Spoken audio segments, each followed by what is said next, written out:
Baik, insyaAllah kita mula dengan Ummul Quran Al-Fatihah. A'udzubillahi minasyaitonirrajim. Bismillahirrahmanirrahim. Alhamdulillahirabbil alamin. Ar-Rahmanir-Rahim. Maliki yaumiddin. Iyyaka na'budu wa iyyaka nasta'in. Ihdinas siratal mustaqim. Siratal ladzina an'amta 'alaihim.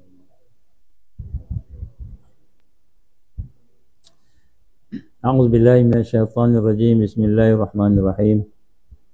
Innal hamdalillah nahmaduhu wa nasta'inuhu wa nastahdihi wa nastaghfiruh wa na'udzu billahi min shururi anfusina wa min sayyiati a'malina may yahdihillahu fala mudilla lahu wa man yudlil fala hadiya lahu asyhadu an la ilaha illallah wahdahu la syarika lahu wa asyhadu anna Muhammadan 'abduhu wa rasuluh. Qala rabbi shrah li sadri wa yassir li amri wahlul 'uqdatam min lisani yafqahu qawli. Rabbi zidni ilman amma ba'd. Assalamualaikum warahmatullahi wabarakatuh. Alhamdulillah. Pertama kita syukur pada Allah diberikan kesempatan pada malam ini untuk sama-sama kita berkumpul, dan setelah diberikan oleh Allah peluang, keizinan untuk sama-sama kita salat secara berjemaah, salat Isyak, kemudian salat Maghrib, Isyak dan kemudian tarawih.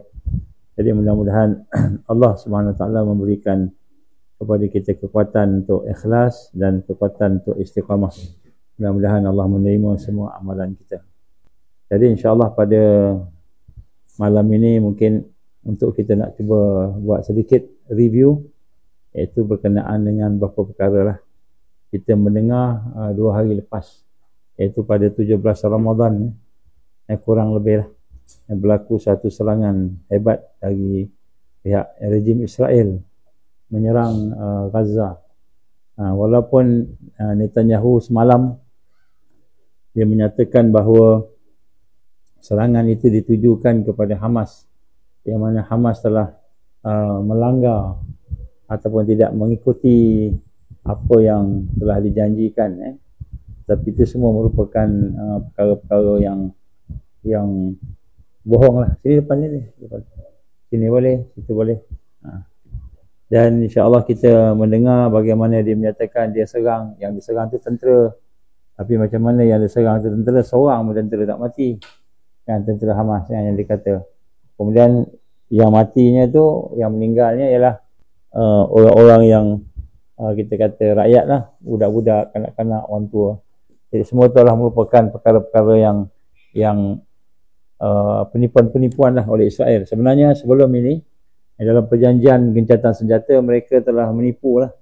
Dan sepatutnya ada berlaku pertukaran tawanan, tapi mereka telah menipu. Mereka tak hantar tawanan-tawanan tu.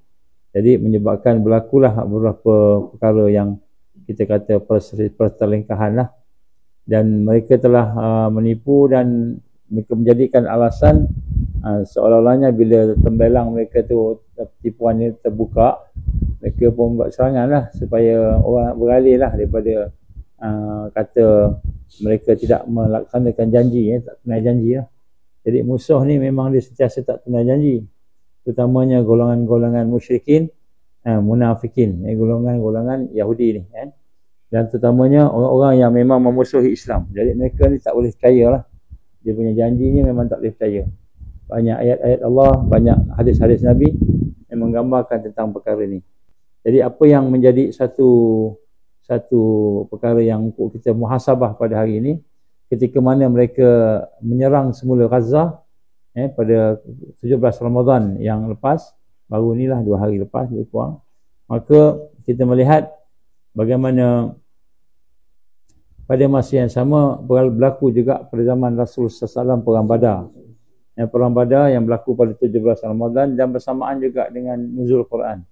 Nuzul Quran. Jadi Ramadan ini dia bukan hanya bulan ibadah untuk kita sembahyang tarawih, kita puasa, tetapi dia juga merupakan bulan umat Islam untuk menahan diri daripada kelemahan, sehingga mereka ini boleh membina kekuatan dan akhirnya boleh membina menjadi bekalan. Jadi salah satu daripada peperangan yang berlaku pada masa Rasul sallallahu alaihi wasallam itu adalah peperangan Badar, yang mana dia terjadi pada bulan Ramadan, 17 hari bulan, iaitu pada tahun yang kedua hijrah.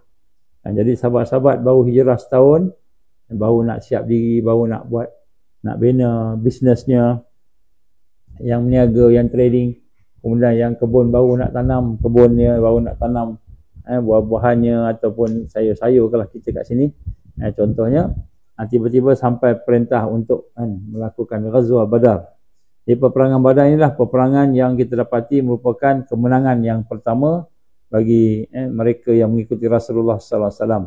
Dan antara keadaan ataupun hikmah yang kita lihat pada hari ini, peperangan Badar ni berlaku dalam keadaan kita nak tengok lebih kurang sama lah dengan sekarang ni bagi orang-orang Islam. Yang pertama, Muslim dalam keadaan lemah, maksudnya bukan dalam keadaan kuat, dalam keadaan tak ramai, yang tidak ramai, tidak ada kekuatan yang lain. Jadi peperangan Badar ni kan yang terlibat kurang lebih 313 orang. Daripada 313 orang tu ada 8 bilah pedang je. 8 bilah pedang. Bayang 313 orang, 8 bilah pedang je. Yang lain semua guna pelepah tamah. Kemudian begitu juga ada 6 baju perang. Daripada 300 lebih, kan 6 baju perang saja, 70 ekor unta dan 2 ekor kuda. Jadi mereka nak bergerak tu, mereka bergilir-gilir naik unta, bergilir-gilir, yang letih naik atas kejap sebagainya. Dan kebanyakan mereka adalah golongan-golongan Ansar. Malahan di kalangan sahabat-sahabat juga ada ramai juga yang tak ada kasut, tak ada alas kaki. Jadi maknanya mereka kaki ayam. Bayangkan kaki ayam berjalan di atas padang pasir menuju ke Badar. Dan kita lihat hari ini adalah orang-orang yang lemah lah. Berbanding dengan kaum musyrikin pada masa itu, kaum Quraisy dia ada 1000 orang. Kemudian dengan kelengkapan 600 persenjataan. 600 tu lengkap senjata.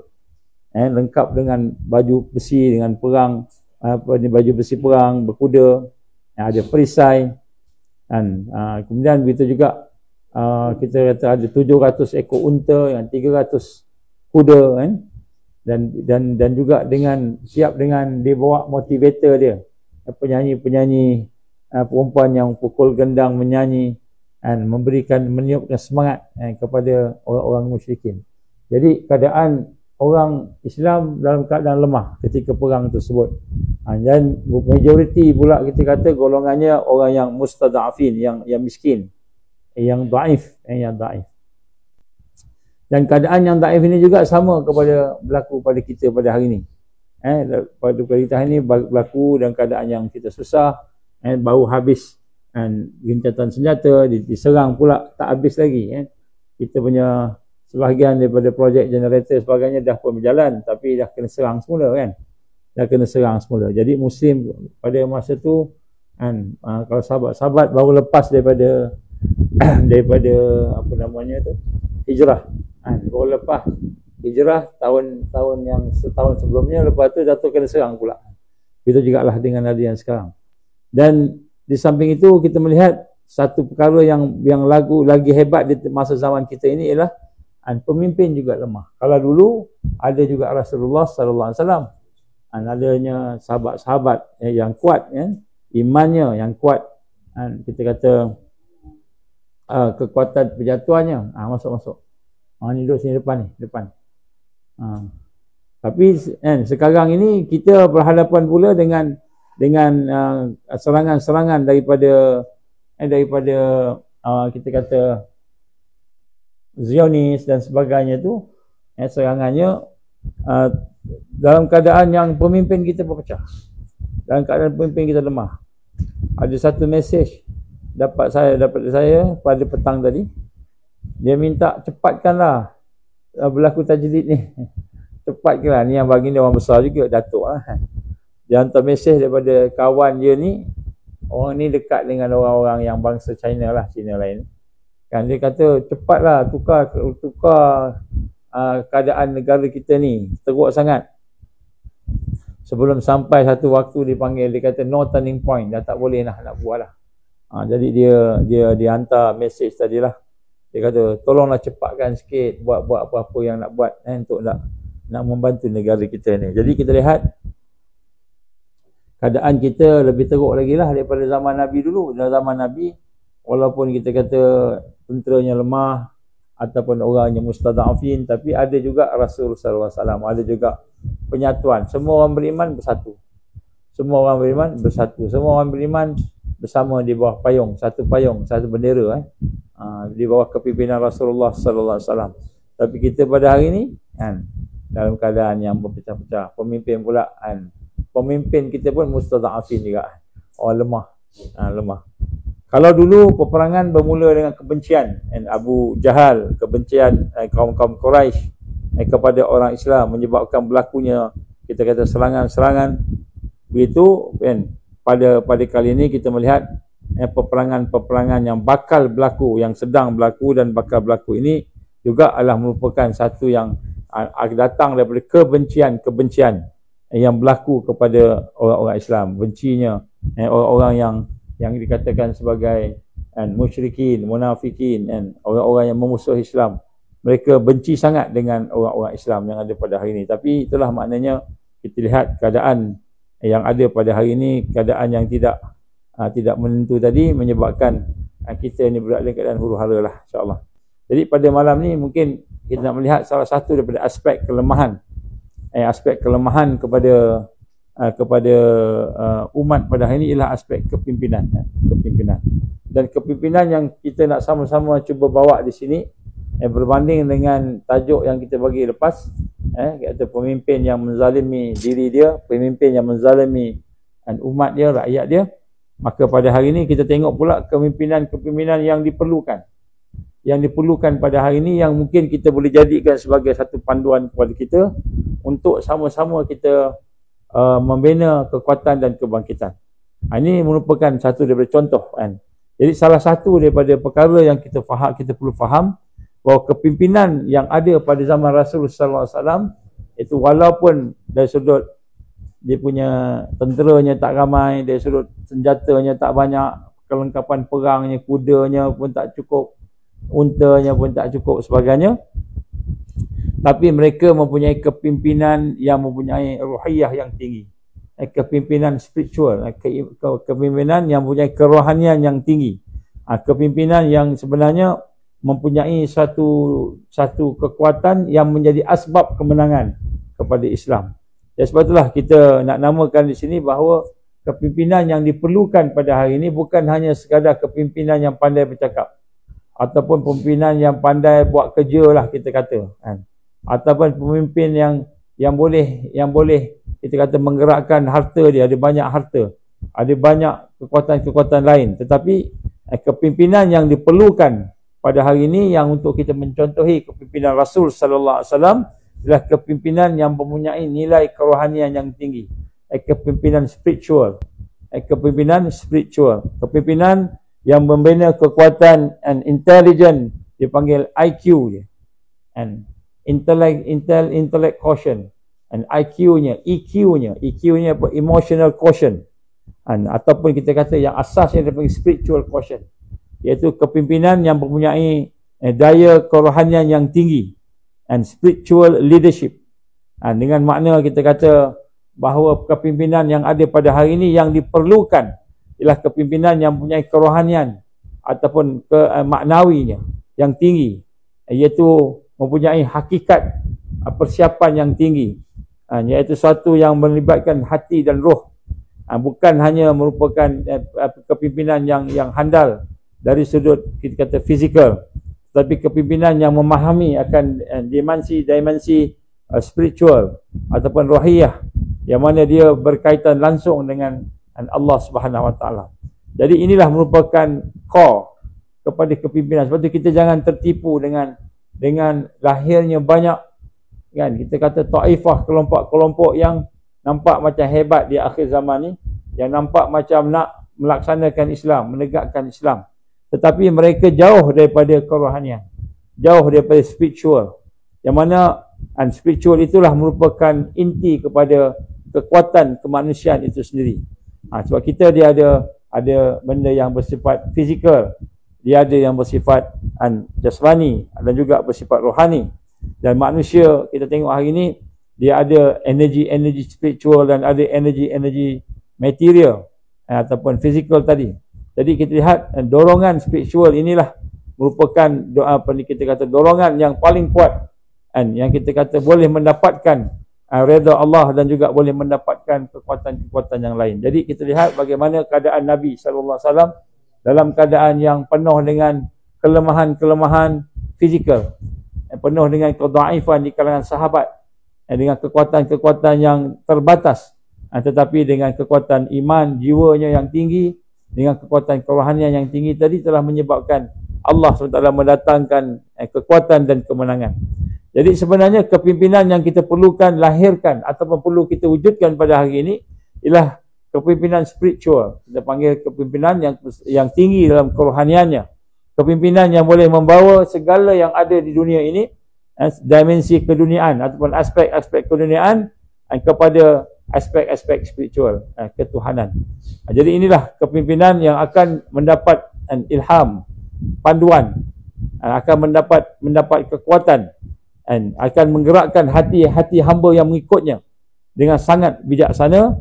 Dan inilah yang digambarkan kepada kepimpinan yang telah ditunjukkan oleh Rasulullah SAW. Jadi kita lihat hari ini, dan bagi kita pula, mana kekuatan mereka yang bangkit, yang melaksanakan tajdid, mereka yang akan membina kekuatan tadi, yang macam mana kita tengok sekarang di depan mata kita di Gaza, contohnya kekuatan kerohanian. So kekuatan kerohanian ni melangkaui, melebihi daripada kekuatan fizikal, kekuatan hubungan dengan Allah Subhanahu Wa Taala, kekuatan al-iman yang mendalam. Jadi kepimpinan yang mempunyai kerohanian yang tinggi inilah yang mampu untuk mendapat ilham kebangkitan. Jadi ilham kebangkitan ni akan diberikan oleh Allah Subhanahu Wa Taala kepada mereka yang ada kerohanian yang tinggi tadi, dan dia akan boleh mempengaruhi dan menggerakkan melalui tauladan, contoh, melalui bagaimana kasih sayang dia kepada anak-anak pimpinan dia, bagaimana dia akan boleh melahirkan sifat-sifat ketuhanan yang mulia dalam kehidupan dia sebagai budaya kepimpinan dia. Sebab itulah di dalam sejarah, bila kita duduk di dalam bulan Ramadan, berlakunya peperangan Badar, kita melihat bagaimana apa yang telah dicontohkan kepada kita oleh Rasulullah SAW, iaitu contoh yang sangat sempurna, integritinya yang cukup luar biasa, sehingga baginda sallallahu alaihi wasallam sebelum menjadi rasul lagi telah digelar sebagai Al-Amin, iaitu seorang yang dipercayai, dengan sifat-sifatnya yang utama tadi. Inilah yang telah berjaya memimpin pasukan Badar yang serba-serbi kelemahan dari sudut fizikalnya, dari sudut mungkin kita kata kelengkapannya, tetapi telah diberikan kemenangan oleh Allah Subhanahu Wa Taala. Dan ini juga sebenarnya telah digambarkan oleh banyak pengkaji-pengkaji luar daripada barat, contohnya Abuddin Fukuyama yang banyak menulis tentang kepimpinan dunia, yang telah menyatakan bagaimana pada abad ke-21 ini persoalan spiritual, kerohanian itu adalah satu yang diterima, satu yang diperlukan. Daripada sejarah, aspek sejarah juga kita melihat bagaimana kepimpinan kerohanian inilah sebenarnya yang akan menjadikan satu yang luar biasa, mencipta individu-individu yang mampu untuk memiliki akhlakul karimah dan akhlak yang baik, yang mana dengan akhlak itu boleh membina kekuatan dan kemenangan. Jadi sebab itulah pada malam ini kita nak kena rasa bahawa bersempena dengan Ramadan inilah terutamanya, bahawa bila kita sebut tentang kepimpinan dan kita sebut tentang tentera ataupun tentang tajdid, maka perkara yang penting ialah aspek spiritual, kerohanian. Dan kepimpinan kerohanian inilah insya-Allah yang akan menjadi solusi kepada krisis kepimpinan yang ada pada hari ini. Jadi kita melihat banyak masalah pemimpin-pemimpin hari ini, sama ada daripada mereka yang paling tinggi ataupun mereka yang paling bawah. Jadi apabila kita lihat masalah pemimpin, perkara yang pertama sekali masalah pada mereka ialah tentang kerohanian mereka, spiritual mereka. Bagaimana inilah merupakan perkara yang paling lemah dari kalangan pemimpin. Sebab tu mereka sanggup melakukan pengkhianatan, buat macam-macam, bunuh orang, tangkap orang, ataupun kita kata tidak boleh nak melaksanakan kebenaran dan keadilan tadi. Dan kita lihat hari ini kepimpinan inilah yang sebenarnya hati yang rosak, pemikiran yang rosak tadi, dan emosi yang telah dicemari tadi telah menyebabkan berlakunya krisis demi krisis daripada di hadapan kita. Sebab itulah pada hari ini umat amat-amat memerlukan kepada kepimpinan yang mempunyai ruhiyah, kerohanian yang tinggi, dan inilah merupakan solusi. Dan kepimpinan yang mempunyai kerohanian yang tinggi inilah yang akan insya-Allah membawa pendekatan kepimpinan yang telah dibawa oleh Rasulullah sallallahu alaihi wasallam sebagai manusia yang boleh memberikan kepada kemenangan. Dari situlah kita lihat kepimpinan ini adalah kepimpinan yang sejati, insya-Allah, yang akan mempunyai integriti, ketauladanan, dan seorang yang boleh memimpin manusia dengan hatinya. Jadi kepimpinan kerohanian spiritual ni bukanlah maknanya pemimpin ni anti-intelektual. Kita tak perlu orang boleh berfikir, bukan. Bukanlah maknanya kita kata spiritual ni maka kita tak perlukan kepada rasional, tak perlukan kepada intelek kan. Tapi sebenarnya kan kerohanian yang tinggi itu akan menjernihkan segala realiti, segala logik. Kita kata logik tu segala rasional, segala kita kata ya, ilmu akan dibimbing di bawah kecerdasan spiritual ataupun di bawah kepimpinan tadi. Jadi maknanya kepimpinan yang kerohanian tinggi tadi, dia akan meluruskan akal, dia akan meluruskan ilmu tadi, logik, bukan kita tolak. Sebab tu kita kena ada juga teknologi di kalangan kita. Dan saya dapati daripada bila kita bergerak, tengok, jumpa sana sini kan, kita melihat rupa-rupanya para intelek, pakar-pakar, doktor-doktor pakar yang memang pakar sungguh. Pakar sungguh. Ada seorang profesor tu, tapi kalau saya sebut nanti orang tahu pula tu. Tak sebut nama lah. Tak sebut nama pun kalau orang yang tahu. Dia buat satu kajian. Perbandingan antara Tibun Nabawi dengan perubatan moden. Metodologi dia kan. Metodologi Tibun Nabawi dengan metodologi perubatan moden versus perubatan moden kan. Sebagai PhD nombor 2 dia. PhD yang kedua. Dia dah ada PhD dah. Dah pakar dah. Dia buat satu lagi.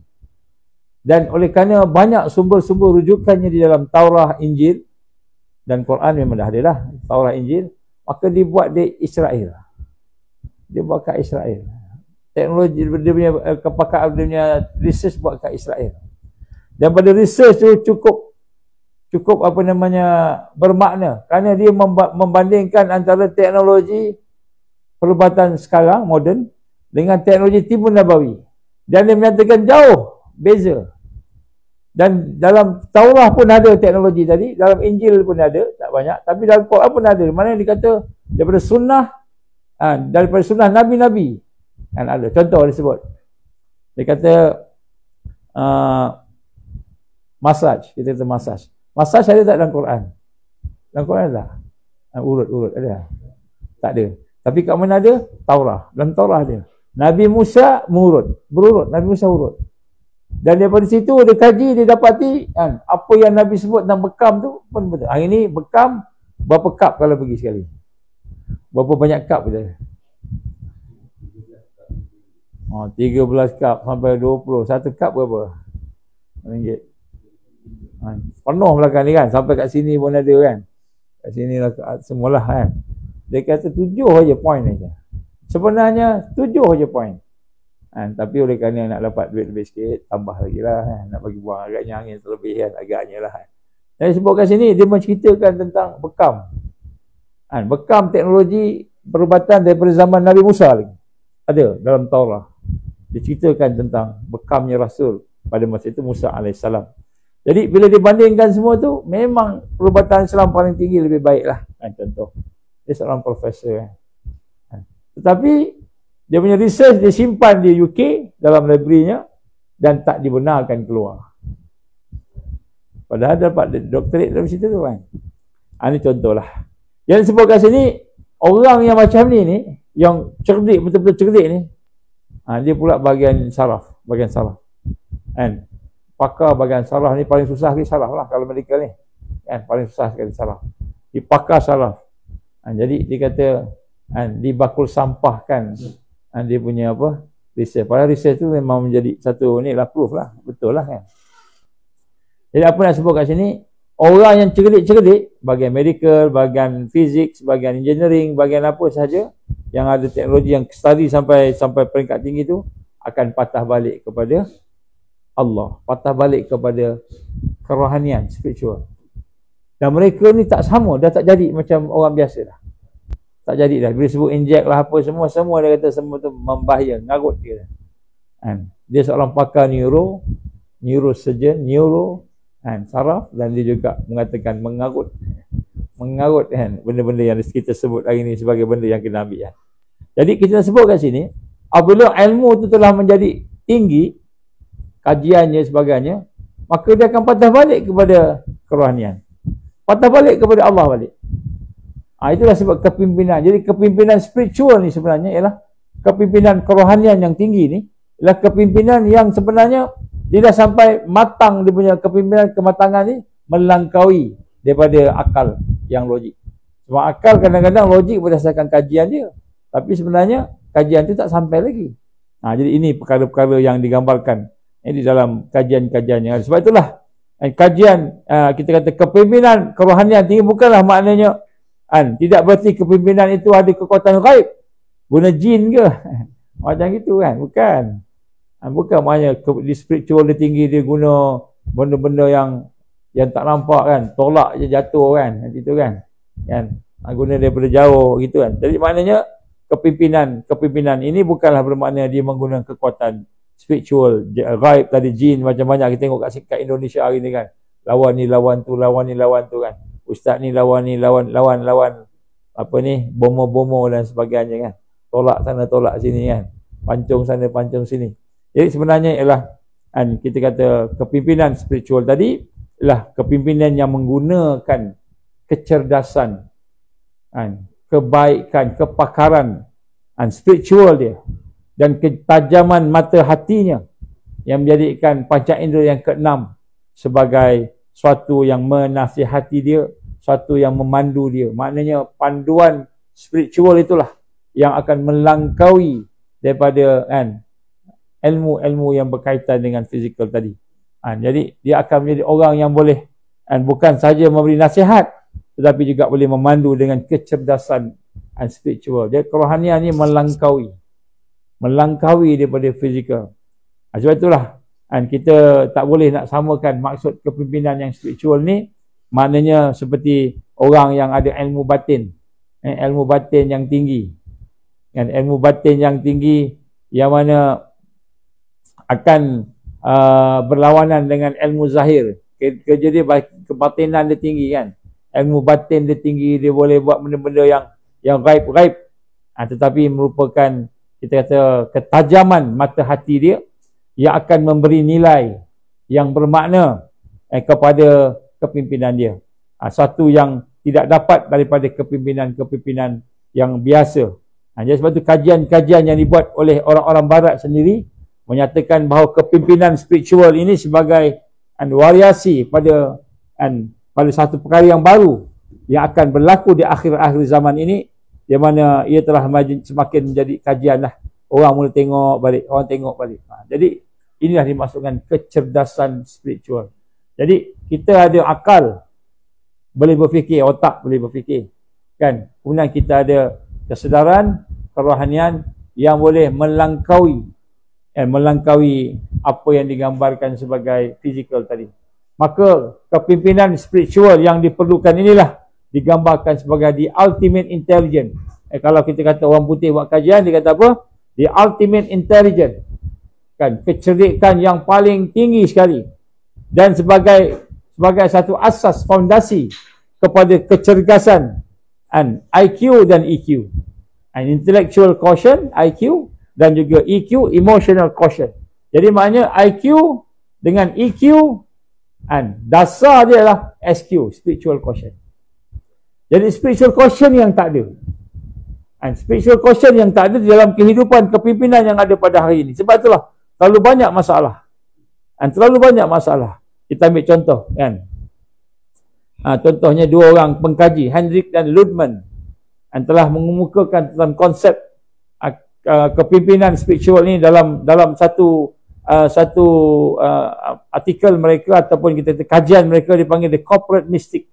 Kan, the corporate mystic sebagai konsep kepimpinan menggunakan spiritual. Maknanya dia bukan hanya tengok, perhati, tetapi dia juga ada daya kecerdasan dia ada spiritual dia. Saya dikenal seorang ni, dia menteri Dulu pernah menjadi menteri yang menjaga keuangan di Thailand. Lepas tu dia jadi menteri, ada menteri lain pula, tak ingat lah. Kan, bila saya berkenalan dengan dia, kenal di Bangkok, jumpa dia di sana. Kan, jumpa, kenal sebagainya, bincang-bincang, akhirnya dia suka dengan kita. Agaknya dia tengok kita ni ada sama macam dia juga, dari sudut spiritual. Dia kata, dia cerita kisah dia. Ni bukan Islam ni, bukan Islam. On Thailand, bukan Islam. Dia kata apa? Dia kata, malam-malam dia akan tidur awal, kemudian dia akan bangun. Pukul 12 malam ke atas dia bangun. Kalau kita bangun nak tahajud, nak apa tak. Dia akan bangun, dia akan duduk, dia akan meditasi, dia kata. Dia akan meditasi, kemudian dia akan berikan dia punya otak dia akan berikan hati dia ada cara dia meditasi lah. Kan, macam kita kata munajat lah kan. Dia sampai pagi, duduk, dengar alam, dia kata, dengar bunyi burung ke, bunyi apa ke, tengok kegelapan malam semua, duduk, diam, dia kata kan. Dia mengamalkan ni lama, dia kata. Jadi kita tengok peribadi dia pun berbeza dengan orang lain. Dia tak mudah makan benda tak elok ni, arak ke, babi ke, tak elok tak. Dia makan benda yang dia jaga makanan dia. Macam kita jaga benda halal kan, lebih kurang gitu. Kemudian lepas tu dia sebut, dia kata, I can read your mind, I can read your heart, dia kata.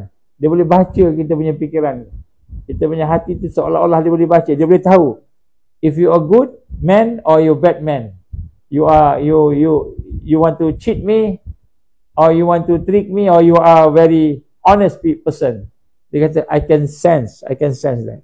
Maksudnya spiritual dia tu, walaupun bukan Islam, dia bukan Islam, tapi dia kata dia boleh baca, boleh faham hati. Dan dia tahu kita ni baik tak baik, jujur tak jujur, dia suka tu.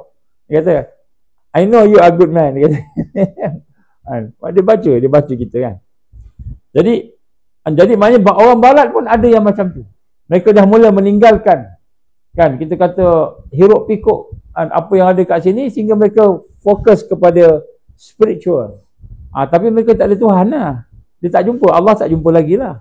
Iman tak jumpa lagi. Tapi hati dia dah mula mendekati kebersihan tadi. Ini juga diterang oleh Hendrik dan Luthman dalam kajian dia, corporate mystic. Maknanya orang-orang corporate yang ada kebolehan-kebolehan yang mistik ni, yang lahir daripada panca indera ke-6 dia sebut tadi, panca indera ke-6. Begitu juga dengan Parsi, dia telah buat satu kajian, ditulis dalam satu artikel, dipanggil Going Deep, iaitu dia telah explore kepimpinan yang ada spiritual dalam hidupnya. Jadi orang yang ada kerohanian yang bersih, hati yang bersih. Kan, jadi dia mengkaji. Dia kata dia mengkaji, semakin dia mengkaji, maka dia melihat kepimpinan itu semakin hebat. Begitu juga dengan seorang Zaloku, nama dia, yang telah mengemukakan kepimpinan dalam perspektif Alkitab. Orang-orang ahli kitab dulu, macam mana mereka memimpin kehidupan mereka. Ada juga yang telah mengkaji tentang kepimpinan dari sudut dimensi yang keempat, iaitu konsep spiritual. Banyak. Jadi orang barat banyak mengkaji. Malahan ada seorang Kristian, Augustine, dia telah mengkaji tentang bagaimana kepimpinan kerohanian yang tinggi ini berdasarkan rukun iman dan Islam. Dia kaji, ini orang bukan Islam. Dia kaji kepimpinan yang diikat dengan rukun iman, rukun Islam, dan digambarkan sebagai powerful leader. Orang yang ada iman Islam ni, dia bila jadi ketua, dia akan jadi ketua yang hebat kuasanya. Jadi banyak lagi kajian-kajian yang dibuat oleh orang barat berkenaan bagaimana kepimpinan-kepimpinan yang ada, kita kata potensi yang luar biasa, potensi yang boleh membawa kepada kekuatan. Dan bagi Islam, bagi kita nak faham, bila Allah gambarkan akan berlaku tajdid, and man yujaddidu laha dinaha, akan berlaku tajdid pada 100 tahun tadi, maka siapakah kepimpinan yang akan bangkit tadi? Kepimpinan yang hatinya bersih, yang akalnya bersih, kesedarannya bersih, tinggi. Kan, dia tidak dikorup oleh dunia, oleh maksiat, oleh dosa, tidak dikorup oleh segala bentuk, kan, kita kata kekosongan nafsu yang duk mengajar buat macam-macam. Jadi kepimpinan inilah sebenarnya yang akan bangkit dan yang akan memimpin dan akan membawa kepada kemenangan. kepimpinan spiritual yang berasaskan kepada iman dan kejujuran, honesty, akan berasaskan kepada makrifat dirinya, dia mengenal dirinya dan dia mengenal Tuhannya yang akan membawa dia kepada satu alam yang lebih baik, bekerja dengan lebih efisien, akan membangkit terbaik daripada orang lain. Inilah yang akan menyebabkan dia boleh menguasai dunia. Jadi daripada kajian-kajian yang digambarkan oleh mereka yang mengkaji tentang leadership, kepimpinan di dunia ini, mereka telah menggambarkan bahawa kepimpinan yang akan lahir ialah kepimpinan yang mempunyai spiritual yang tinggi. Ya, sebab tu kita pada hari ini nak mengambil kita kata berat tentang apa yang sedang berlaku dekat kita pada hari ini, dan kita lihat sebenarnya kalau kita ingin sama-sama memimpin dan juga sama-sama kita membina satu kekuatan kepimpinan, maka hendaklah kita membina satu yang bermula daripada hati kita, iaitu hati itu ialah hati yang bersih. Sehingga daripada hati yang bersih itulah akan datangnya perkara-perkara yang bersih, iaitu membawa kepada satu yang kita faham hakikatnya dan sampailah kepada makrifat, kepada kenal Allah Subhanahu Wa Taala, sehinggalah daripada mengenal Allah dengan kita memahami tentang perkara-perkara keimanan tadi akan membawa kepada kekuatan yang luar biasa, kekuatan yang boleh melangkaui kita kata batas-batas yang ada di sini. Sebab itu pada hari ini kita ingin melihat bahawa keperluan kepada kita untuk kembali kepada apa yang digambarkan sebagai titik-titik kekuatan, titik-titik kekuatan yang ada dalam diri kita, yang mana titik kekuatan itu hendaklah kita cuba proses satu persatu. Baik, ada kurang lebih 7 titik-titik kekuatan dalam hati kita yang perlu kita kenal. Dia ada tempat-tempatnya, dan tempat-tempat itu sebenarnya adalah merupakan perkara-perkara yang kita nak kena tengok semula, dan kita nak kena jadikan sebagai suatu panduan lah. Ini daripada ulama-ulama yang ada, yang mana titik-titik ini sebenarnya adalah merupakan perkara yang berkaitan dengan penciptaan kita, Allah Taala ke atas kita, insya-Allah. Jadi ada antaranya yang disebut sebagai satu titik dipanggil latifatul qalbi. Latifatul qalbi ini ialah di mana titik itu ialah titik hati yang kita sebut sebelum ini, yang saya tak uraikan lagi lah, iaitu bagaimana kita ada 9 lapisan. Ada 9 lapisan hati ini, ada 9 lapis. 9 lapis. Ada istana yang Allah beri, dalam satu hadis kursi Allah telah membina istana dalam tubuh badan manusia itu. Dan istana itu dia bermula dengan sadar ataupun sudur, dada. Kemudian ada qalb, iaitu hati. Kemudian ada sakha, kemudian ada fuad, ada sakha, dan kemudian ada lub, dan ada sir dan sebagainya, sampailah sirul sir, dan sampailah kepada nur. Dan sebab kat sini dalam hati kita ni ada lapis-lapis. Jadi bila kita nak melihat kepada lapisan-lapisan hati itu, di situlah kita memproses diri kita. Tapi dalam usaha kita untuk kita memproses diri kita itu, maka kita kena faham bahawa sesungguhnya untuk memproses itu kita perlukan kepada panduan-panduan. Panduan-panduan kerana ada berbagai halangan-halangan yang akan kita hadapi daripada perkara-perkara yang kita akan sebutkan tadi.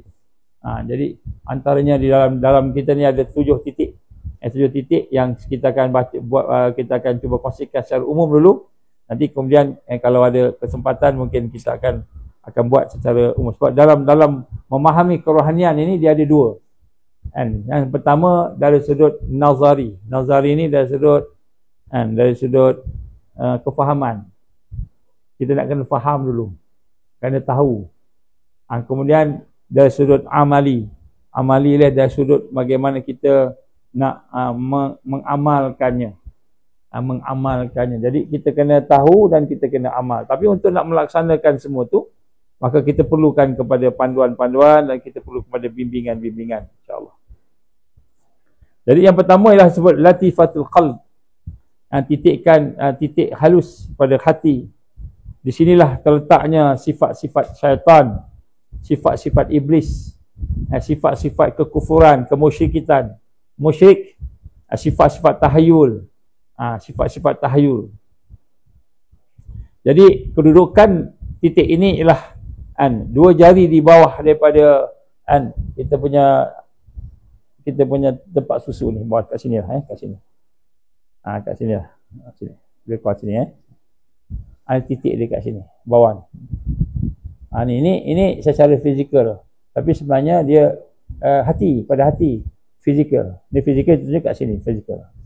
Jadi kita lihat di sini, di sinilah kita lihat di mana zikir yang sebanyak-banyaknya nak kita tujukan ke situ. Sebab tu bila kita sebut la ilaha illallah kan. La ilaha illallah kita tuju ke sini. Ni titik halus hati, qalbi, latifatul qalbi. Dekat sinilah terkumpulnya sifat-sifat yang buruk. Syaitan, bisikan-bisikan dia, dorongan-dorongan dia, dan kekufuran musyrik dia ada kat situ. Jadi segala perkara-perkara. Sebab tu bila kita zikir tu, kita masukkan kan, contohnya lafaz Allah kan, Allah la ilaha illallah, kita tujukan ke situ.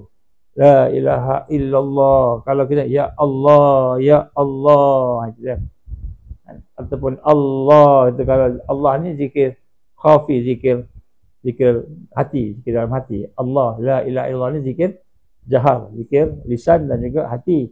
La ilaha illallah kat sini, tuju sini kat sini. Ini latifatul qalb. Jadi maknanya zikir kita tu kat situ. Ini apa yang digambarkan oleh para ulama muhaqqiqin, ulama-ulama yang mengkaji tentang kata kerohanian, kita sebut kerohanian. Jadi kita faham di sini, dekat situlah yang kita nak tanamkan, kita kata zikir, nak tujukan zikir ke situ. La ilaha illallah, la ilaha illallah. Maknanya sebagai isyaratnya, disitulah kita nak pecahkan sifat-sifat syaitani, sifat-sifat haiwani. Kita nak pecahkan. Dia kata kekufuran, kemunafikan kat sini. Dan di sinilah kita nak sama-sama membina kekuatan-kekuatan dengan zikir. Jadi sebanyak-banyak zikir, tujuannya kat situ. Ini kita sebut, tadi tu kita sebut tentang bagaimana keadaan manusia mengkaji tentang kerohanian, spiritual leadership, tentang masalah kita yang ada pada hari ini. Masalah tak kira lah mana-mana pemimpin yang kita cerita pada Khamis yang lepas, tentang kepimpinan tadi tu kan, masalah kat mana? Dia bermula daripada masalah hati. And ala fil jasadi mudghah iza saluhat jasadu kulluh, wa iza fasadal jasadu kulluh, ala wahyal qalb. Pada tubuh badan jasad manusia ada segumpal darah. Yang baik-baiklah dia, yang rosak-rosaklah dia. Itulah hati. Kat mana? Kat sini. Dia panggil latifatul qalb. Maknanya di situlah hati yang halus yang kita nak tujukan. Jadi zikir tu situ. Allah. Kadang-kadang kalau kita tak jadi fizikal, kita bayangkan tembak ke situ. La ilaha illallah. Tapi kalau dia punya dia punya pergerakan itu. Pergerakan tu yang macam kita sebut tu, itu sebagai satu yang boleh membantu. Tapi kalau tak pun dia Allah kan. Ataupun nak sebut nama Allah apa dia? Macam mana Allah gambarkan dalam Quran kan. Qul Allah aw awidur rahman. Qul Allah aw awidur rahman, iaitu kamu serulah nama Allah ataupun Ar-Rahman ataupun Asmaul Husna ataupun nama-nama Allah yang baik.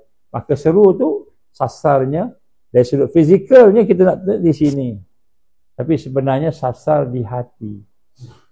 Di hati. Ni center, lub. Kat situ. Kat situ. Sasar kat situ, kan? Kita minta Allah pecahkanlah segala zulmat, segala kegelapan yang ada dalam diri kita. Segala dosa yang ada, yang telah tutup cahaya nur yang sepatutnya ada. Kita dah ada nur semua, dah ada cahaya dah. Walaupun nama tak ada nur. Ada orang namanya ada Nur Azman kan. Dia tak ada nur. Zainul Haziq kan. Tak ada nur. Tapi kita ada nur dalam badan kita. Wan nama apa Wan? Hazwan. Tak ada nur. Hazwan tak ada nur. Panggil Wan ni kan. Jadi tapi sebenarnya semua ada nur. Terutamanya bila Allah dah jadikan kita tu ada nur dah. Ada nur dah tu. Nur Muhammad kan. Jadi maknanya nur itulah yang telah ditutup oleh kejahatan yang ada. Bila kita buat tu dia tutup titik hitam. Ini hadis Nabi kan? Titik hitam sehingga akhirnya kita tak nampak. Macam mana contoh hati kita sakit. Contoh hati sakit, nak sayang Allah pun tak boleh. Macam mana contoh kita tak sayang Allah? Kalau baca TikTok, tengok TikTok, baca TikTok. Tengok TikTok, sejam pun tak apa. Baca FB, Facebook, kan, WhatsApp, 3 jam pun tak apa. Tengok movie, 3 jam pun, 5 jam tak ada masalah. Tengok movie-nya. Tapi baca Quran, rasa berat. Nak khusyuk semalat, berat. Padahal imam dah baca pendek lah, 2 ayat baca. Kan? Walaupun namanya surah Baqarah, tapi baca 2 ayat, 3 ayat, 2 ayat, 3 ayat. Tapi maknanya pendek lah. Kita rasa lama. Kat sini ya. Kat sini. Mana kat sini? Jadi ulama kata kalau kita la ilaha illallah kan. Biasa. Tapi bila ada la ilaha illallah, kita hentak sini. Hentak kat sini. Kan? Jadi lama-lama akan Allah pecahkan zulumat tadi, kegelapan. Titik-titik hitam dah banyak sangat sampai kita tak rasa dah. Nak sayang Allah, susah nak sayang Allah. Nak tolong orang okey, nak semayang susah. Nak semayang sunat okey, nak semayang wajib susah. Itu semua nafsu. Benda yang wajib nak buat susah. Benda yang sunat okey, tak apa. Jadi sebenarnya kita dah nak buat benda yang wajib, tapi setan dah bisik kita. Yang wajib kita ringankan, yang sunat kita beratkan. Dah yang sunat pun habis tak buat apa-apa. Makin lebat hujan. Jadi latifatul qalbi ni kat sini ni, kat kawasan ini. Sebab tu bila kita solat ni, Allahu Akbar, pop kat sini.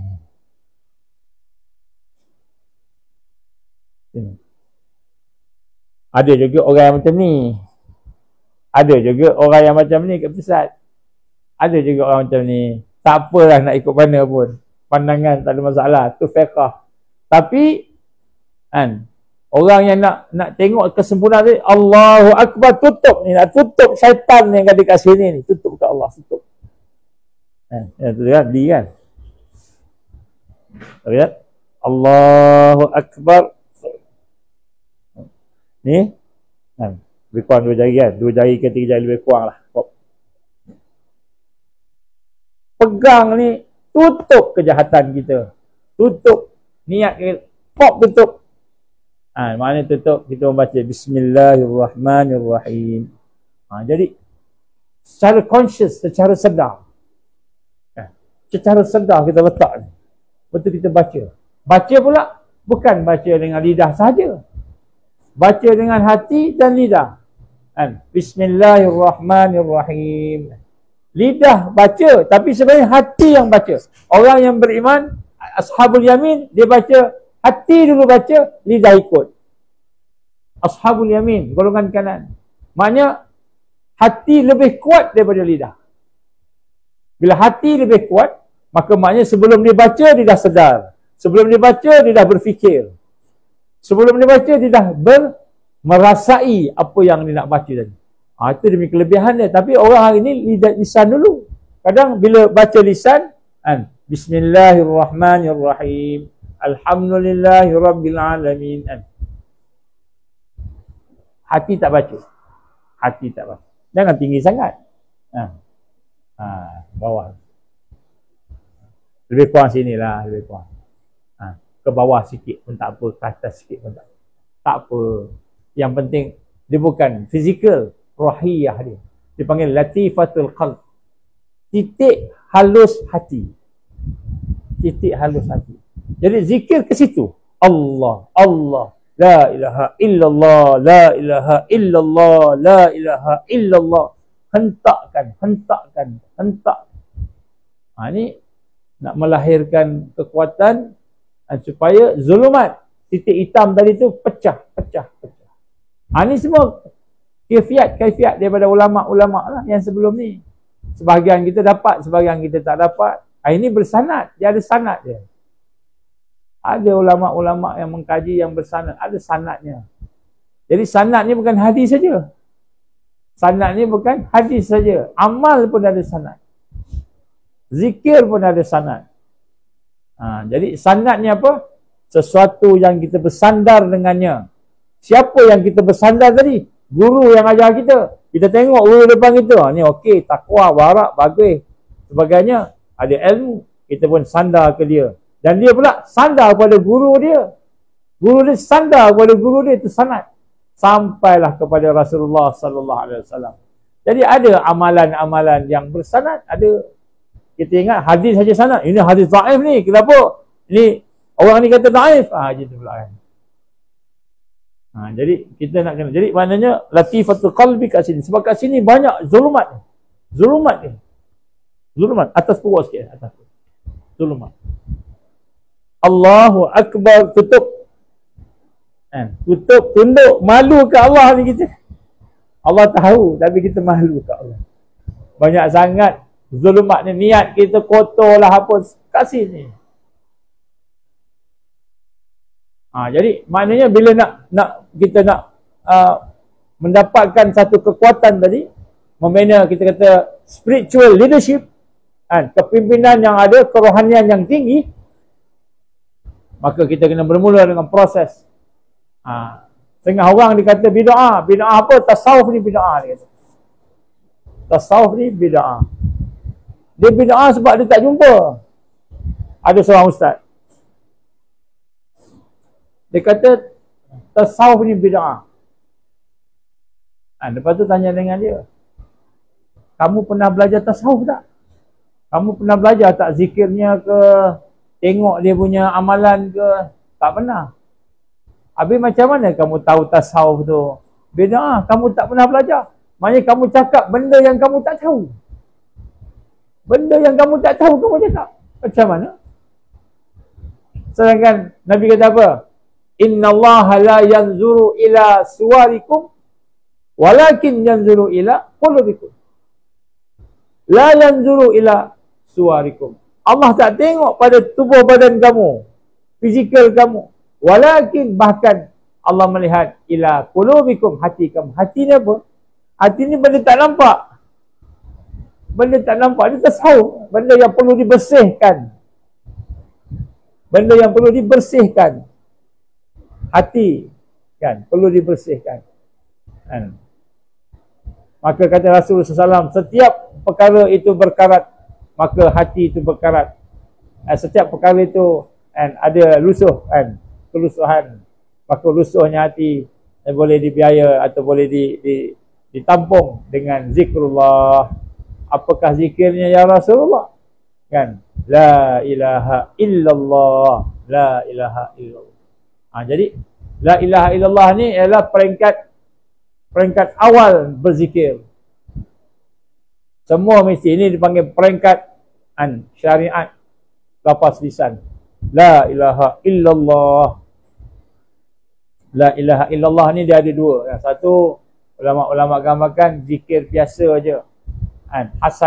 Hasanat dapat pahala. La ilaha illallah, la ilaha illallah.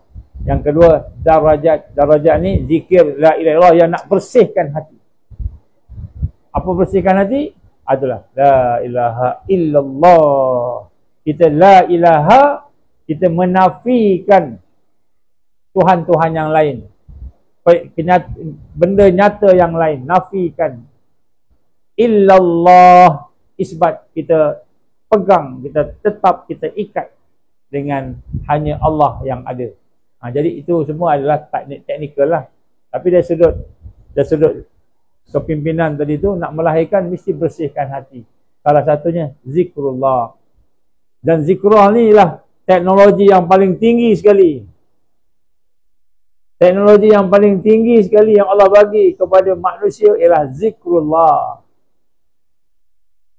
Macam mana zikrullah? Saya zikir tak dapat apa-apa pun, tak rasa apa-apa pun. Makin lapar adalah kan. Nabi kata zikir makin boleh hilang kebuluran kan. Kita makin zikir makin haus, makin zikir makin lapar. Siapa kan? Sebab kita zikir bukan dengan darajat, dengan untuk pembersihan hati, pembersihan kekuatan. Tak tahu kat mana. La ilaha illallah, la ilaha illallah. Ke mana-mana tak tahu. Kemudian la ilaha illallah tu tuju ke mana pun tak tahu. Itu tuju ke mana la ilaha illallah tu. Apa sasaran zikir kita? Ini satu soalan ni. Sasaran zikir kita tu kita tujukan kepada zat Allah. Zat Allah. Macam mana nak tuju pada zat Allah ni? Bukan kita nampak dia, tak nampak dia. Habis dengan pengetahuan kita untuk mentauhidkan Allah, mentauhidkan zatnya, mentauhidkan sifatnya, mentauhidkan asma'nya, mentauhidkan af'alnya, maka kita tujukan kepada zat. Pengetahuan tadi. Pengetahuan bukan Allah ni hanya nama.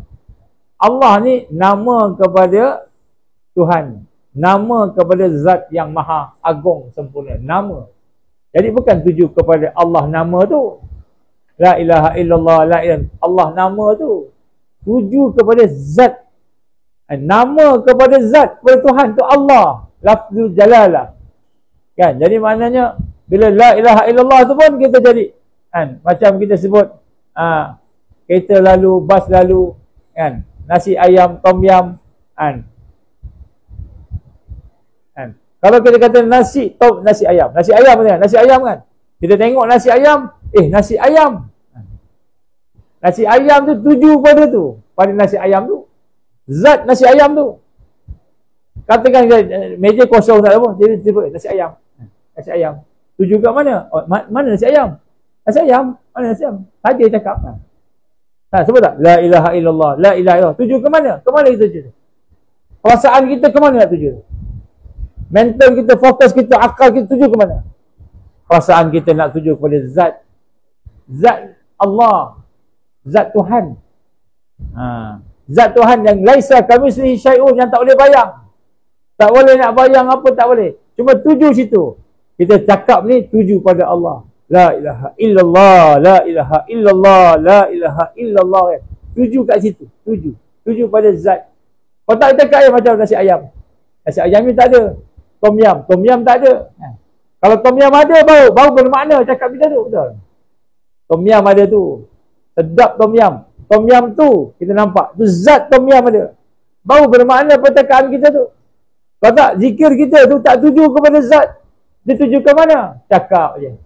Dapat pahala tak? InsyaAllah dapat pahala. Tapi adakah kita meningkat darjat kita? Semakin meningkat kita, semakin dekat dengan Allah. Wallahu alam. Kemungkinan tak dekat. Kan? Tak meningkat pun. Ini perkara yang kita nak kena rasa. Jadi sebab tu kita kena faham bagaimana kita nak membina kekuatan-kekuatan kita, kerohanian tadi. Kita kena faham. Dan antara jalan yang terbaik ialah an afdal zik fa'lam annahu la ilaha illallah. Itu zikir syariat. Zikir yang kita boleh sebut la ilaha illallah, la ilaha illallah. Jadi ini kita tujukan kepada latifatul qalbi. Latifatul qalbi. Jadi ini untuk nak buang kejahatan. Okey. Kemudian yang kedua ialah latifatul ruh. Latifatul ruh ini ialah titik halus pada ruh. Daripada kajian-kajian para ulama kita, daripada ilmu yang diberikan oleh Allah kepada mereka. Di sinilah tempat letaknya sifat-sifat kan makhluk yang jinak. Makhluk yang jinak. Tetapi dia mengikuti hawa nafsu. Makhluk yang jinak seperti binatang yang jinak, tapi dia masih ikut hawa nafsu lagi. Dekat mana dia? Dekat sini. Tentang ni. Dia panggil latifatul ruh. Kan? Latifatul ruh. Dan di bawahnya, di bawah 2 jari di bawah susu sebelah kanan. Dan di bawah susu sebelah kanan. Dan di sinilah kita isi dengan zikir juga. Zikir juga. Zikir apa? Zikir untuk membina khusyuk dan tawaduk. Untuk membina kekuatan-kekuatan khusyuk, tawaduk, tadarruk. Kalau kita tengok, la ilaha illallah. La ilaha illallah. Ataupun kita fokus dan zikir tadi untuk nak hentam tadi. Jadi itu sebelah sini. Sini ni untuk kita nak membina sifat rendah diri, khusyuk, tawaduk, tadarruk. Jadi kalau kita ada rasa ego, ujub, kita ada rasa selalu sombong, rasa tinggi diri, Allah, subhanallah, subhanallah, subhanallah. Jadi kita fokus subhanallah, Allah, subhanallah, Allah. Jadi sebenarnya bila kita, dia punya kaedah dia, bila kita dah start Allah, Allah, zikir khafi, zikir yang halus, Allah, Allah tu kan, Allah tak berhenti dah jalan. Kita duduk cakap, kita duduk makan ni, Allahu, Allah, Allahu, Allah, Allahu, Allah, ada dah dalam loop kita, lubuk hati kita tu dah ada Allahu, Allah, Allah. Jadi Allah ni zikir yang tidak disebut di lidah. Sebut kat lidah, la ilaha illallah, la ilaha illallah. Ya Allah tu lidah. Ya Rahman, ya Allah, subhanallah lidah. Allahu, Allah, Allahu, Allah tu dalam hati. Allah tu zikir khafi dalam hati. Jadi zikir khafi ni dah kat dalam dah, kat dalam hati, lubuk hati kita. Itu kita kata ada 9 lapis tu. Ada 9 lapis tu. Jadi bila dah Allah masuk dalam hati ni, seperti nafas, seperti jantung berdenyut, maka tak lepas dah. Allahu, Allah, Allahu, Allahu, Allahu, Allah, Allahu, Allah. Tak lepas dah. Dia sentiasa zikir. Walaupun kita bercakap, makan, Allahu, Allahu, Allah. Ada je. Tak lepas dah. Jadi untuk membina kekuatan lagi, dekat bawah ni. Ini untuk kita tundukkan diri kita pada Allah. Allah, Allah, Allah, subhanallah, subhanallah. Kalau apa nak baca pun tak apa. Tapi kedudukan latifatul ruh. Dan titik halus kepada ruh. Ruh ni maknanya nak menjadikan, nak merasai kerendahan diri kepada Allah. Tawaduk kepada Allah, tadarruk kepada Allah, khusyuk, fokus. Sini tempat hati tadi, sini tempat ruh. Ini semua kajian para ulama lah, kajian para ulama. Jadi bila dia buat latihan-latihan macam itu, maka kita akan membina kekuatan kerohanian kita. Tadi ni sifat syaitan banyak kat sini, zulumat, bisikan kat sini ni semua bisikan. Bisikan syaitan kan, ataupun kita kata sebagai sifat-sifat gelap, kejahatan. Dan kemudian sifat-sifat yang kita kata ketundukan tadi, nak tunduk khusyuk. Cubalah pelan-pelan. Cuba 2 dululah, hak lain nanti kemudian. Jadi maknanya kita nak sebut kat sini, kita kena bersihkan hati. Kenapa tak boleh nak zikir? Kenapa susah nak baca Quran? Sebab hati kita kotor. Hati kita kotor. Itu je jawapannya. Kenapa kita cenderung kepada keburukan? Sebab hati kita kotor. Cenderung. Sebab tu kita dah sebut dah dalam UJK yang lepas kan. Nombor 1, jaga makan. Jangan makan yang haram. Jangan makan yang syubhat. Jauhkan. Makanan yang makruh, tinggalkan. Nombor 1. Nombor satu, jangan makan benda haram. Dia kesan. Kita ingat tak kesan kita semayang? Kesan. Kita makan benda yang kita curi. Kita makan benda yang kita ambil daripada orang tanpa hak. Ataupun kita makan benda-benda yang memang kita tahu haram. Ada babi kat situ. Ataupun ada syubhat. Benda tu ingat, kita semayang okey. Allahu Akbar, tak okey semayang. Sebelum ni khusyuk jadi tak khusyuk.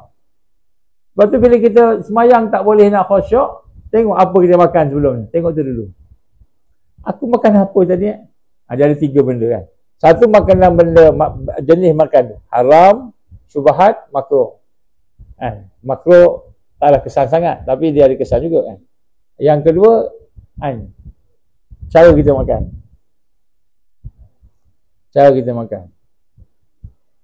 Cara kita makan tu macam mana?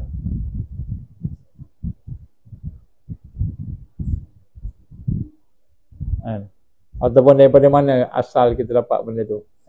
Jadi cara kita makan tu, tengok sunnah. Kita tak ke sunnah. Yang ketiga, kita makan berlebihan. Berlebihan. Tu 3 ni kesan kat kita. Kita ingat semayang makin kuat, makin best. Semayang makin susah. Perut kenyang, alhamdulillah hari ni makan sedap. Buka puasa, sedap makan. Ada ni, semua ada. Tiba-tiba time semayang tak boleh khusyuk. Kan rugi. Khusyuk semayang lebih penting ke buka puasa lebih penting? Makan buka puasa lebih penting kan? Sayang kita buka puasa sedap, tapi tengok syubhat. Makan kat mana? Makan tempat yang hebat-hebat kan, hotel. Yang tukang masak tu pun dah taruh arak ke apa benda, kita pun tak tahu. Kita tak tahu. Dari sudut hukum tak apa, betul eh? Kita tak tahu ada arak kat situ.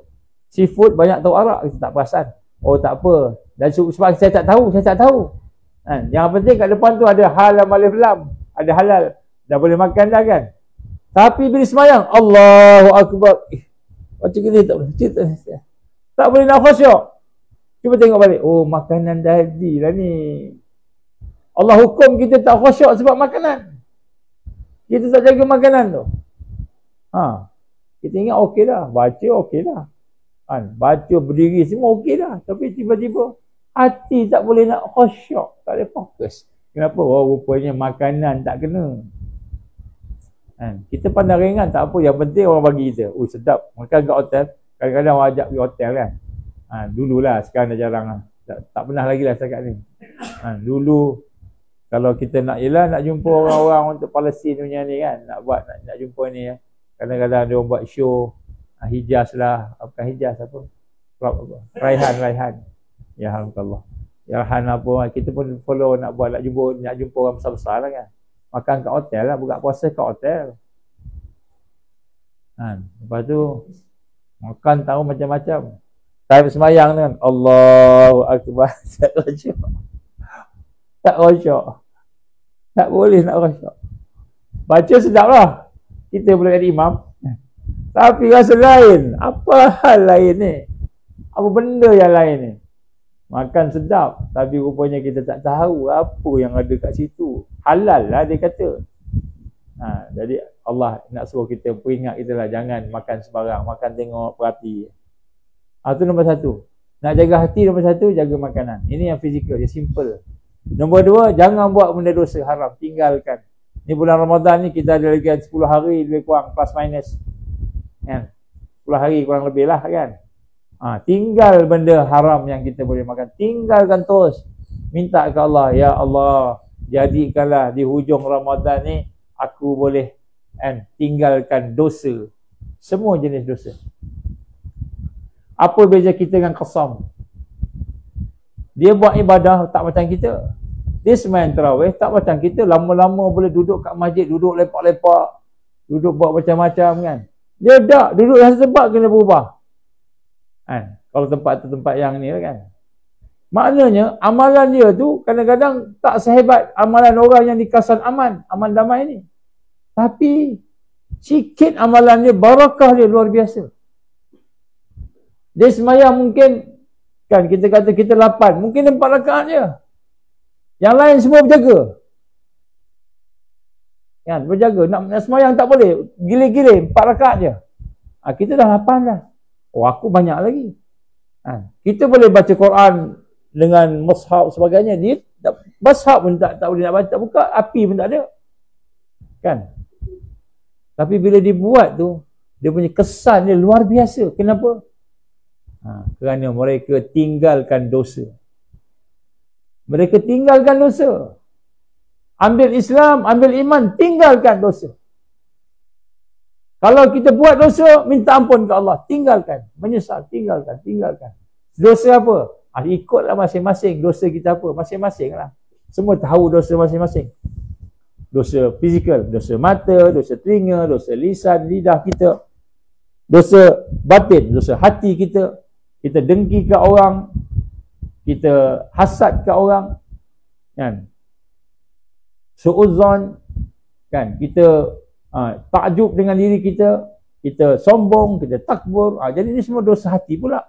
Itu kan. Jadi nak jadi orang yang kuat ni kena buang dosa. Maknanya Ramadan ni menahan diri daripada melakukan perkara yang sia-sia, melakukan perkara yang dosa mungkar. Buatlah, kena buat. Kalau tak, kita tak berjaya nak keluar Ramadan ni. Kita keluar sama je nanti. Jadi kita ada beberapa hari lagi, tak lama dah. Minta kat Allah. Mudah-mudahan Allah selamatkan kita. Jadi ini maknanya kerohanian. Spiritual. Spiritual bukan kita pakai kopiah, pakai serban, pakai jubah. Kan? Sebut insya-Allah, masya-Allah, subhanallah. Tapi hati penuh dengan zulumat, kegelapan. Mata kita pantang. Tengok aurat orang, pantang mesti tengok. Terutama yang belum kahwin lah. Yang dah kahwin tu tahan lagi lah. Dan yang dah kahwin, yang dah tua tu lagi tahan lah. Dah tak larat. Itu pun tak semestinya. Tapi orang yang tengah muda-muda ni lagi lah. Sebab tu Allah Ta'ala gambarkan Rasulullah SAW. Orang muda yang suka bertaubat, lebih Allah sayang. Jadi orang muda taubat lah. Allah sayang daripada orang tua. Orang tua taubat, Allah biasa je. Orang muda yang taubat. Tengok apa kita kelemahan. Kita boleh tinggalkan dosa kita. Tinggalkan makanan yang haram tadi, sebagainya. Tinggalkan dosa kita. InsyaAllah kita on the right track untuk dapat kerohanian yang tinggi. Sebab kerohanian tinggi bukan beramal. Kan? Beramal ni maknanya Allah bagilah pahala sekadarnya. Tapi bila kita tinggalkan kita lawan nafsu kita. Nak buang Tuhan, nafsu, Tuhan syahwat, Tuhan-Tuhan lain tu kepada Allah, maka situlah dia punya kekuatan. Sebab tu peningkatan diri kita di bulan Ramadan, jangan tengok lebih banyak kita buat amal. Dulu tak pernah semayang, semua tak pernah baca Quran tak. Dia tengok apa kelemahan kita, kita tinggalkan kelemahan kita, dosa kita, itulah peningkatan diri kita dalam tarbiyah. Tengok itulah. Barulah kerohanian tu akan jadi. Baru kita boleh melahirkan kepimpinan. Orang yang boleh menahan, dia pemarah, tapi dia boleh tahan marah. Tahan marah dia, tahan keluh kesah dia. Tahan mata dia daripada benda yang tak elok. Telinga dia. Menahan diri tu. Itu tanda peningkatan. Jadi bila kita meningkatkan ni, insya-Allah barulah puasa kita jadi seronok. Jadi apa? Hidup. Maknanya Ramadan jadi hidup. InsyaAllah. Jadi itulah insyaAllah. Sebanyak kita ada berapa hari lagi. Dan ada malam-malam Lailatul Qadar. Carilah malam-malam Lailatul Qadar. Malam-malam. Jangan kita cari tiba-tiba. Cari masa witir aja, masa ganjil aja. Tak. Sebab ada orang puasa awal sehari daripada Malaysia. Kalau dia puasa awal sehari, malam witir dia, malam ganjil, malam genap kita kan. Malam ganjil kita, malam genap dia. Contohnya malam genap kita, malam ganjil kita, malam genap dia pula. Jadi tak tahu mana satu kan. Ada orang tanya soalan, nanti jawab soalan. Ada orang tanya soalan. Dia kata apa? Dia kata macam mana Ustaz? Ada orang bagi tengok kalender. Ada kalender begini kan. Tak samalah. Kalender ni ada khilaf lah. 1 hari, 2 hari ke gitulah kan. Tak apa, ikut mana pun. Ikutlah mana-mana. Semua tu dia ada dia punya kiraan dia. InsyaAllah yang mana kita lebih yakin lah. InsyaAllah. Jadi insyaAllah kita ikutlah mana yang kita. Tapi Janganlah kita beribadah kerana Lailatul Qadar. Kita beribadah kerana Allah. Maksudnya tiap-tiap malam kita ibadah. Jangan tunggu malam ganjil dia. Ni malam apa ni? Malam 20 Ya ke malam 20?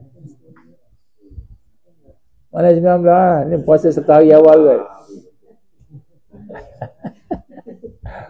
Ada orang malam 20 dah. Ada orang baru malam 19 kan. 8 hari ke 18 kan. Tak apa nak puasa awal sehari pun boleh. Nak puasa hari macam Malaysia pun boleh. Ikutlah. Kalau Saudi puasa awal sehari, Indonesia puasa awal sehari. Kenapa Indonesia puasa awal sehari? Dia nampak 6 bulan. Orang Malaysia tak nampak 6 bulan kan. Jadi dia tak puasa hari yang Sabtu tu kan. Ikut tak apa, mana-mana. Yang penting kita buat setiap malam. Jangan lupa, tolong doakan untuk yang lain sekali. InsyaAllah. Baik, saya nak minta juga tuan-tuan puan-puan sekalian, mari sama-sama kita mendoakan juga supaya mereka yang nombor satu di negara kita ni yang memegang tanggungjawab untuk menjaga agama, iaitu Tuanku Sultan-Sultan yang ada. Bermula daripada Tuanku Agong sampailah kepada Tuanku Sultan-Sultan negeri yang menjaga agama. Kita doalah supaya Allah bagi hidayah pada mereka. Allah bagi rahmat pada mereka. Bagi hidayah pada mereka. Dan bagi kekuatan pada mereka untuk melakukan perkara-perkara yang diperintah oleh Allah. Doakanlah kebaikan. Kemudian juga kepada menteri-menteri kita. Bermula dengan PMX. Dan sampai menteri-menteri lain. Yang Muslim lah kan. Yang tak Muslim tu tak payah doa pun tak apa. Kalau tak Muslim itu doa hidayah je lah kan. Bukan doa kebaikan apa. Doa hidayah. Jadi kita doalah minta supaya Allah berikan hidayah pada mereka semua, tunjuk pada mereka.